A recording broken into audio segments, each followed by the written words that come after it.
آنے والی نسلیں ہمیں معاف نہیں کریں گی، اس لیے اپنی طاقت کا، اپنی قوت کا صحیح استعمال کر کے ایک ہو جائیے، ایک ہو جائیے۔ جانتے ہیں آپ، جو پانی کا قطرہ ہوتا ہے اس کی کوئی حیثیت نہیں ہوتی، ایک قطرہ جہاں چاہے آپ پھینک دیں سوکھ جائے گا، نظر نہیں آئے گا۔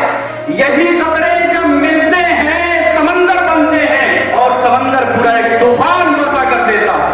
آئیے ہم سب مل کر کے یہ تہیہ کرتے ہیں کہ ہندو مسلم اتحاد کے ذریعے سے اس ملک کے اندر اس ملک کو تقسیم کرنے والے فرقہ پرستوں کے عزائم کو ناکام کریں گے، ناکام کریں گے انشاءاللہ، اور انشاءاللہ یہ ملک ایک دن امریکہ کے حوالہ بنے گا، اور ہم تو ایک دوسرے سے مل کر کے سلام کا پیغام دیتے ہی دیتے ہیں۔ ہم کہتے ہیں ہم مسلم ہیں، ہم کہتے ہیں ہم مومن ہیں، ہم امن کی دعوت دیتے ہیں، ہم اسلام کی دعوت دیتے ہیں۔ اسلام کہتا ہے مطلب کیا ہوتا ہے؟ بھائی چارگی۔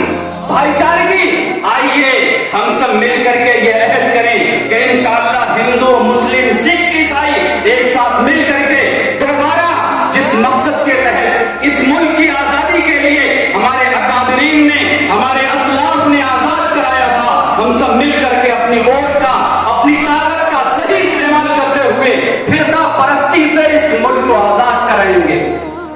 وآخر دعوانا ان الحمدللہ رب العالمین۔